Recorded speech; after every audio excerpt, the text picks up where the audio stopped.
Hello everyone, welcome to my channel HD Orion. हम पढ़ रहे हैं accountancy for class 12th TS Grewal की टेक्स्ट बुक से 2022 एडिशन, चैप्टर 4 अकाउंटिंग रेशियोज। और इस वीडियो में हम पढ़ेंगे questions related to liquidity ratios. So let us see some questions from the text book.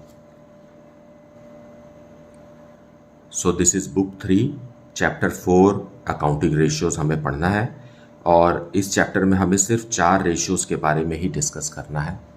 Fine, जैसा कि बुक में दिया हुआ है, that is liquidity ratio, solvency ratio, activity ratios and profitability ratios. बस 4 ही रेशियोज हमें पढ़ना है। और लेकिन इन रेशियोज में भी ये जो हेड है टाइप्स ऑफ अकाउंटिंग रेशियोज हैं, इनमें भी कुछ और रेशियोज हैं जिसे हम पढ़ेंगे।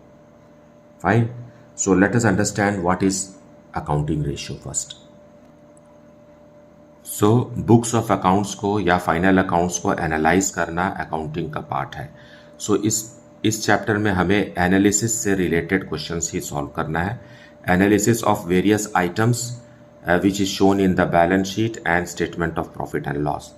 इन्हीं से हम बहुत सारे रेशियोज कैलकुलेट करेंगे, असेसमेंट हो सके कि financial health of the company क्या है। So ratio is an arithmetical expression of relationship between two interdependent or related items.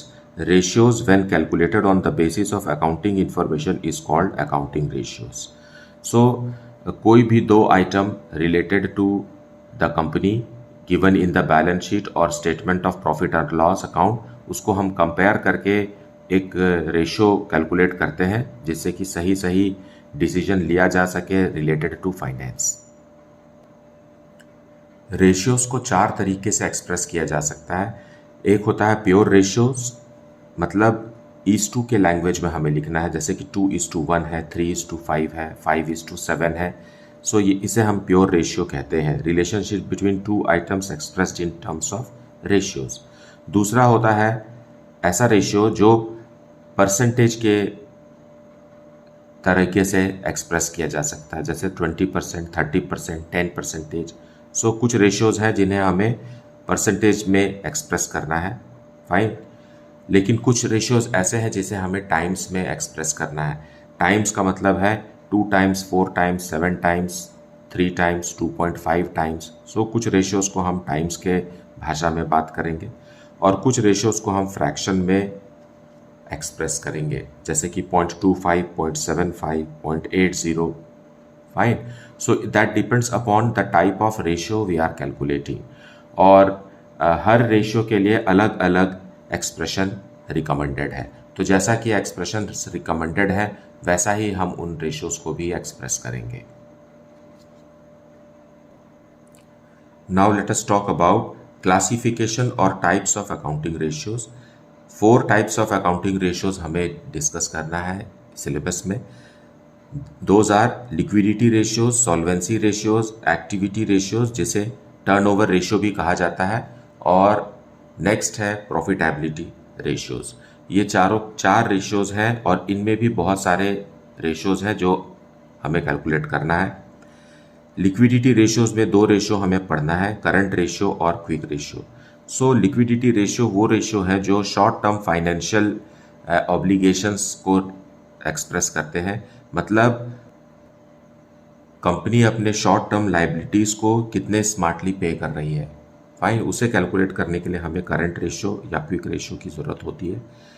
दूसरा है सॉल्वेंसी रेशियो। इसमें हम long term financial position of the enterprise को हम एक्सप्रेस करते हैं कि अपने लॉन्ग टर्म लाइबिलिटीज़ को कंपनी किस तरीके से हैंडल करेगी, मतलब क्या वो फाइनेंशियली स्टेबल है कि वो उन्हें समय आने पर पेमेंट कर सके, जैसे कि लॉन्ग टर्म लोन्स है, बैंक लोन्स है, डिबेंचर्स है। सो इसमें हमें पढ़ना होगा debt to equity ratio, total asset to debt ratio, proprietary ratio and interest coverage ratio. Fine, limited ratios ये हैं हमारे पास पढ़ने के लिए। हालांकि इनमें भी डिटेल्स अगर आप देखेंगे तो कुछ और रेशियोज आपको मिल जाएंगे, लेकिन लगभग इतने ही रेशियोज हमें डिस्कस करने हैं। थर्ड है एक्टिविटी रेशियोज और टर्नओवर रेशियोज। एक्टिविटी रेशियोज का मतलब ये है कि कंपनी अपने रिसोर्सेज को कितना स्मार्टली यूज़ कर रही है। फाइन, वो चाहे वो सेल्स से रिलेटेड है, चाहे वो वर्किंग कैपिटल से रिलेटेड है। सो इसमें हमें पढ़ना है inventory turnover ratio, trade receivables turnover ratios and trade payables turnover ratio and working capital turnover ratio. So ये सारे रिसोर्सेस हैं जिसे कंपनी कितना यूज़ कर रही है, कैसे इसे रुपए में बदल रही है, कैसे इससे फ़ायदा उठा रही है, यह हमें कैलकुलेट करना है। जैसे कि for example inventory turnover ratio का मतलब है कि इन्वेंट्री मतलब होता है स्टॉक। फाइन, सो स्टॉक को कितना कितना क्लियर कर रही है, मतलब स्टॉक को फिनिश्ड गुड्स में वो कितने टाइम्स कन्वर्ट कर रही है ना। उनका जो स्टॉक है वो कैसे, कितनी फास्ट वो क्लियर हो रहा है। स्टॉक क्लियर हो रहा है मतलब प्रोडक्शन अच्छा है, मतलब सेल्स अच्छा है। तो जितना ज़्यादा होगा इन्वेंट्री टर्नओवर रेशियो उतना अच्छा माना जाएगा। फाइन, नेक्स्ट है प्रॉफिटेबिलिटी रेशियो, मतलब कंपनी का बिजनेस कंपनी के लिए कितना प्रॉफिटेबल है ये हमें कैलकुलेट करना है। कॉस्ट ऑफ गुड्स सोल्ड से ज़्यादातर रेशियोज कैलकुलेट किए जाएंगे। कॉस्ट ऑफ गुड्स सोल्ड और सेल्स वैल्यू से हम पता लगाएंगे कि उसमें ग्रॉस प्रॉफिट कितना है या कितना परसेंटेज है, या नेट प्रॉफिट कितना है या कितना परसेंटेज है। तो इसमें जो कुछ रेशियोज हमें डिस्कस करना है वो है gross profit ratio, operating profit ratio, net profit ratio, return on investment. So ये कुछ रेशियोज हैं।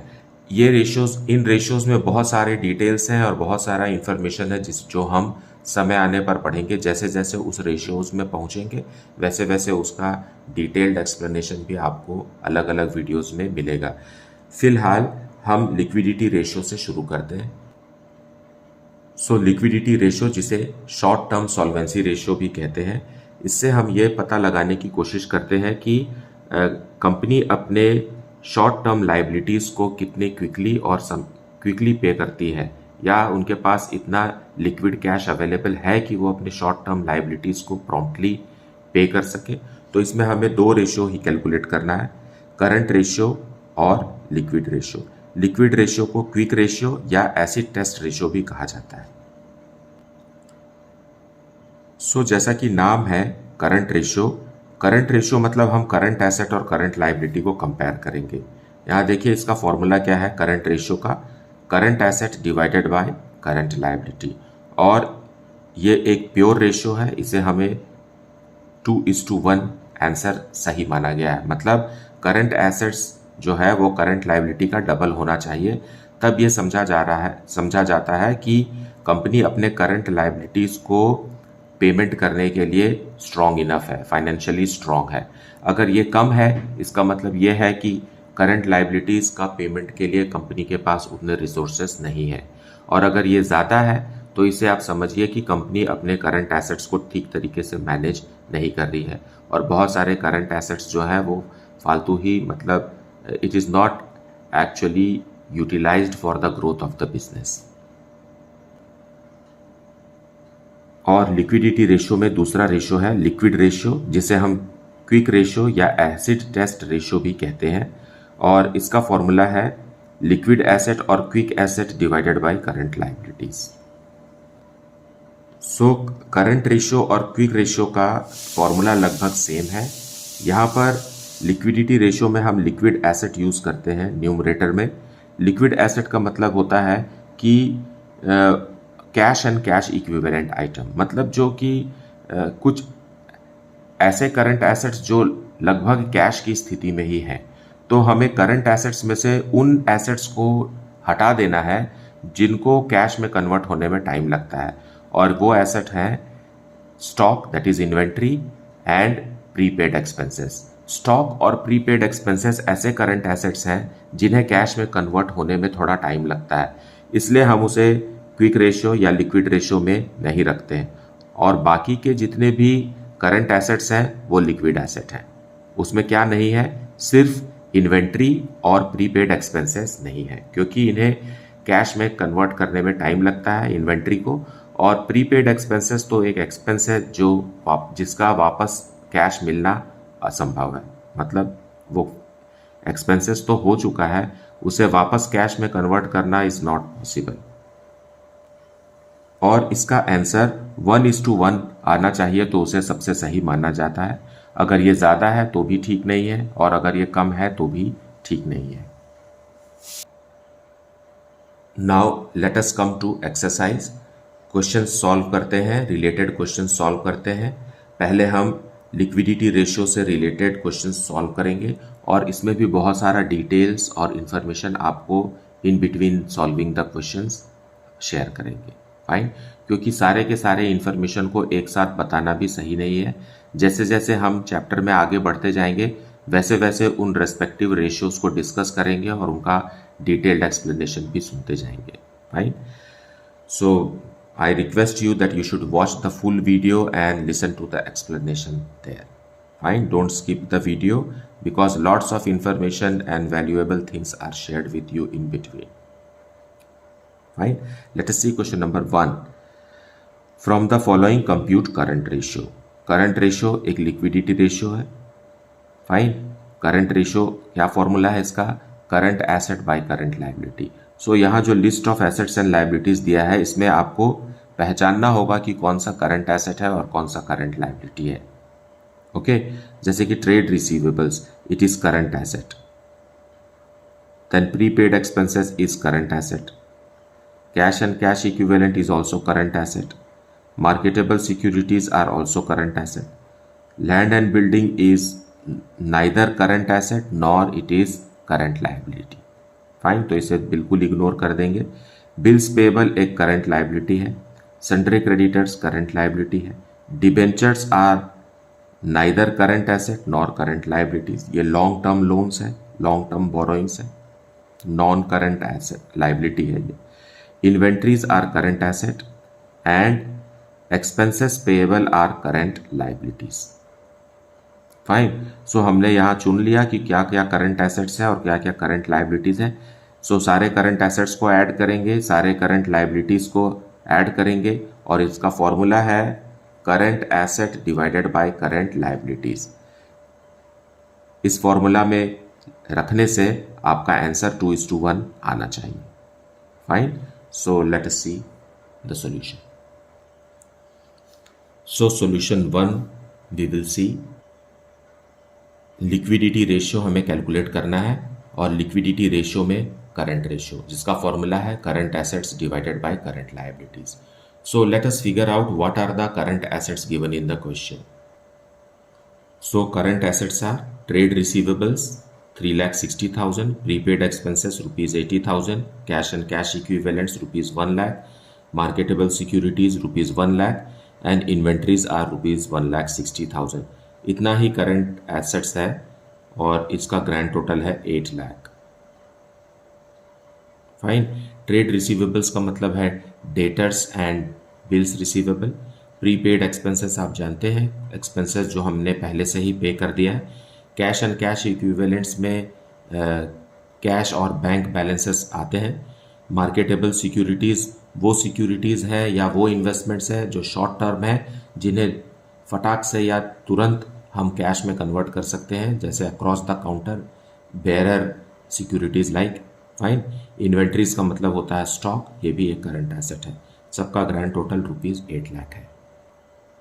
और करंट लायबिलिटीज़ में है bills payable ₹40,000, sundry creditors ₹2 lakh and expenses payable मतलब आउटस्टैंडिंग एक्सपेंसेस ₹1,60,000, जिसका ग्रैंड टोटल करेंगे तो आएगा ₹4 लाख। नाउ अब इस फॉर्मूला में हमें इसे अप्लाई करना है। It is very very easy और बहुत ही टाइम सेविंग है और स्कोरिंग भी है साथ में। So current ratio is equal to current assets that is total is ₹8 lakh divided by current liabilities that is 4 lakh. और ये एक प्योर रेशियो है, इसे हम एक्सप्रेस करेंगे 2:1 and this is our answer. Fine, so 2:1 मतलब साफ है कि करंट एसेट्स जो है वो करंट लायबिलिटी का डबल है, और इसे आइडियल माना गया है। इस आंसर को आइडियल माना गया है, मतलब कंपनी पूरी तरीके से केपेबल है अपने शॉर्ट टर्म लायबिलिटीज को टाइमली पेमेंट करने के लिए। Now let us see question number 2. Calculate current ratio from the following information. Total assets rupees 20 lakh, fixed tangible assets rupees 10 lakh, shareholders fund rupees 12 lakh 80,000 and non-current liabilities rupees 5 lakh 20,000 and non-current investment rupees 6 lakh. Now इतने information से हमें current ratio calculate करना है, जिसका formula है current assets divided by current liabilities. Now यहाँ कहीं भी आपको करंट एसेट और करंट लाइबिलिटी नहीं दिख रहा है, फाइन, लेकिन हम बैलेंस शीट का फॉर्मेट पढ़ चुके हैं. उसके हिसाब से अगर हम कैलकुलेट करें और देखें तो इसमें हमें करंट एसेट्स भी दिखेगा और करंट लाइबिलिटी भी दिखेगा. Let us see this in solution. So solution 2 we will see. हमें करंट रेशियो कैलकुलेट करना है and current ratio is equal to current asset divided by current liabilities.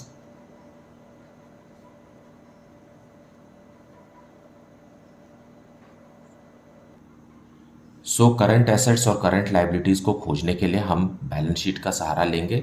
इस मेथड से बहुत आसान हो जाता है कि करंट एसेट्स और करंट लाइबिलिटीज़ क्या हैं ये फिगर आउट करना. जो इन्फॉर्मेशन हमें क्वेश्चन में दिया है उसमें है total assets. Total assets 20 lakh का है, मतलब हमें पता है बैलेंस शीट के फॉर्मेट में ऊपर हमें लाइबिलिटीज़ लिखना है और नीचे हमें एसेट्स को लिखना है. टोटल एसेट्स 20 लाख का है तो grand total of balance sheet has to be 20 lakh, है ना. लाइबिलिटीज़ का टोटल भी 20 लाख होना चाहिए और एसेट्स का टोटल भी 20 लाख होना चाहिए. फिर दिया हुआ है फिक्स्ड टेंजिबल एसेट, जो कि एसेट है तो इसका हेड है फिक्स्ड टेंजिबल एसेट. ये मैं शॉर्ट फॉर्म में लिख रहा हूं, ये 10 लाख का है. फिर दिया हुआ है share holders fund. Share holders fund एक लाइबिलिटी है, शेयर होल्डर्स फंड, और इसका अमाउंट दिया हुआ है 12 लाख 80,000. फाइन. देन दिया हुआ है नॉन करंट लाइबिलिटीज, तो ये आ गया नॉन करंट लाइबिलिटीज. ये हो गया कितना 5 लाख 20,000. उसी तरीके से नॉन करंट इन्वेस्टमेंट्स दिया हुआ है, तो यहाँ नॉन करंट इन्वेस्टमेंट ये फर्स्ट हेड में ही आता है, नॉन करंट इन्वेस्टमेंट्स, और ये एसेट है, फिक्स्ड एसेट्स है, नॉन करंट एसेट है, नॉन करंट इन्वेस्टमेंट. सो ये हो गया 6 लाख. फाइन. अब हमारे पास क्या मिसिंग है, यहाँ पर करंट लाइबिलिटी मिसिंग है और यहाँ पर करंट एसेट मिसिंग है. तो हम आराम से निकाल सकते हैं. 20 लाख में से ये दोनों फिगर माइनस कर दीजिए, आपको आ जाएगा 2 लाख रुपीज़ का करंट लाइबिलिटी. उसी तरीके से 20 लाख में से 16 लाख लेस कर दीजिए, 4 लाख रुपीज़ का करंट एसेट आ गया. So you have located it now, है ना. इसको हम फॉर्मूला बना करके भी बोलेंगे तो आपको याद करना पड़ेगा, लेकिन अगर आपने बैलेंस शीट के फॉर्मेट को अच्छे से समझ लिया है तो आपको मिसिंग फिगर को लोकेट करना या फिगर आउट करना आसान है. नाउ करंट रेशियो अब क्या हो जाएगा, 4 लाख करंट एसेट्स है और 2 लाख करंट लाइबिलिटीज है, and the answer is 2:1. This is your answer. It's a pure ratio. Fine. इसे आप जस्ट बाय ऑब्जर्वेशन भी सॉल्व कर सकते हैं. कुछ सेकंड्स में ही ये क्वेश्चन सॉल्व हो जाता है, क्योंकि हमने इसे डिटेल एक्सप्लेनेशन दिया है, इसलिए थोड़ा सा ज़्यादा समय लगा. Now let us see question number 3. Current assets rupees 10 lakh, inventories rupees 5 lakh, working capital rupees 6 lakh, and we have to calculate current ratio. Fine. यहाँ देखिए करंट एसेट्स रुपीज़ 10 लाख लिखा हुआ है और इन्वेंट्रीज अलग से दिया हुआ है 5 लाख, जबकि inventories is a part of current asset, ये इसमें शामिल है ऑलरेडी. तो आप इस इंफॉर्मेशन को इग्नोर कर सकते हैं बिकॉज इन्वेंट्री तो ऑलरेडी करंट एसेट्स में शामिल है. फाइन. वर्किंग कैपिटल दिया हुआ है, तो हमें वर्किंग कैपिटल और करंट एसेट्स को हेल्प लेकर हमें करंट लाइबिलिटीज निकालना है, फिर फॉर्मूला में पुट करना है. So solution 3 we will see. So this is the information given, और इन्वेंट्री जो है स्टॉक वो ऑलरेडी करंट एसेट्स का हिस्सा है, सो हमें इसे इग्नोर करना है. और वर्किंग कैपिटल का एक फॉर्मूला होता है जो है current assets minus current liability. अब हमें वर्किंग कैपिटल पता है 6 लाख है, सो यहाँ 6 लाख लिखिए, is equal to current assets भी पता है 10 लाख, और करंट लायबिलिटी हमें पता नहीं है। So current liability is equal to 10 lakh minus 6 lakh.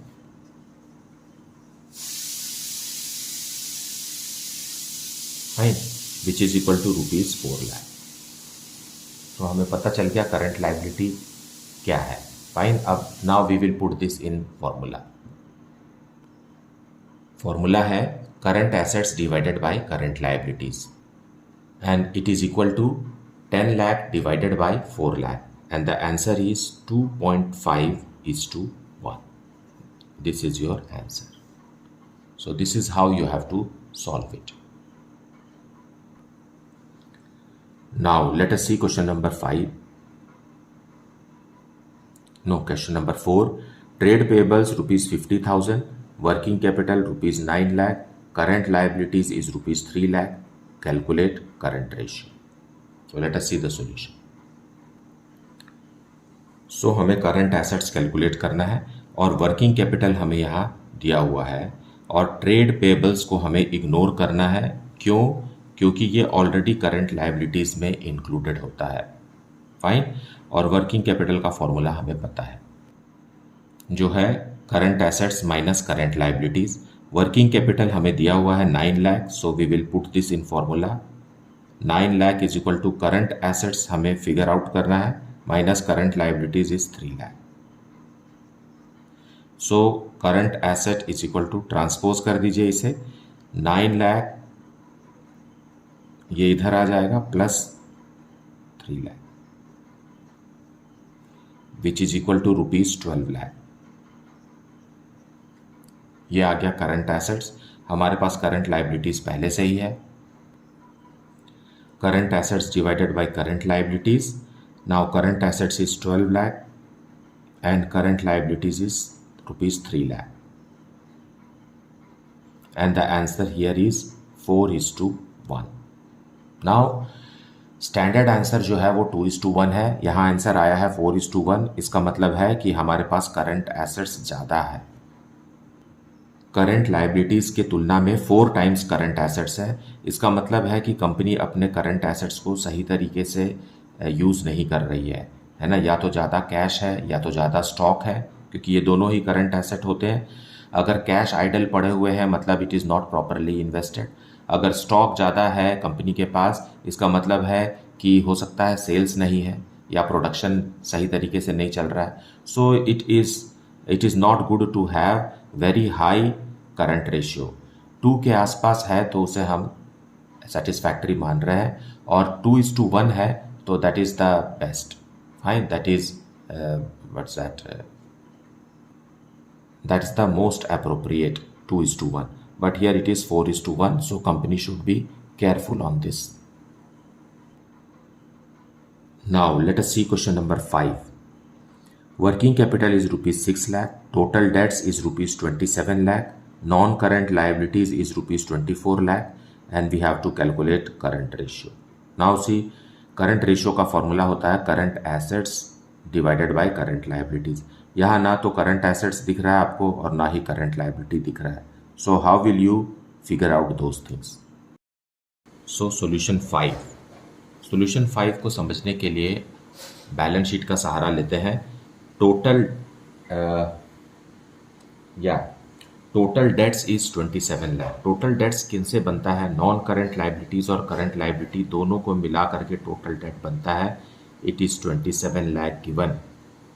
Fine, और इसमें नॉन करंट लायबिलिटी दिया हुआ है 24 लाख का। फाइन, सो बाकी का जो है बैलेंसिंग फिगर 27 में से 24 को लेस करेंगे तो बाकी का 3 लाख जो है ये है करंट लायबिलिटी। सो ये आपने निकाल लिया कि करंट लायबिलिटी क्या है। फाइन, अब एसेट्स की तरफ देखते हैं तो फर्स्ट होता है नॉन करंट एसेट्स और दूसरा होता है करंट एसेट। फाइन, अब वर्किंग कैपिटल हमें दिया हुआ है। Working capital is equal to ₹6 lakh, और हमें पता है कि 6 लाख जो है वो current asset minus current liability है। इट मीन्स करंट एसेट हमें पता नहीं है और करंट लाइबिलिटी है 3 लाख। इस तरीके से करंट एसेट आपका कैलकुलेट हो जाएगा 6 लाख, ट्रांसपोज कर दीजिए इसे इस तरफ, plus 3 lakh, that is equal to ₹9 lakh. ये हो गया करंट एसेट। नाउ हमारे पास अब फॉर्मूला है करंट रेशियो का। Current ratio is equal to current assets divided by current liabilities. Okay, so putting the values in the formula, current assets हमने calculate किया है 9 lakh rupees. So 9 lakh divided by current liabilities हमने figure out किया है ₹3 lakh, and the ratio is 3:1। So this is the answer. मुझे उम्मीद है कि आपने वीडियो को अच्छे से देखा है, पूरा एक्सप्लेनेशन को सुना है, फाइन, और आपको कॉन्सेप्ट समझ में भी आ गया है, fine. Despite this, if you are having any doubt then please put it in the comment section.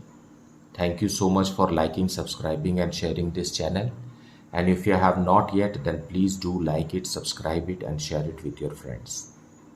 Thank you so much for watching this video.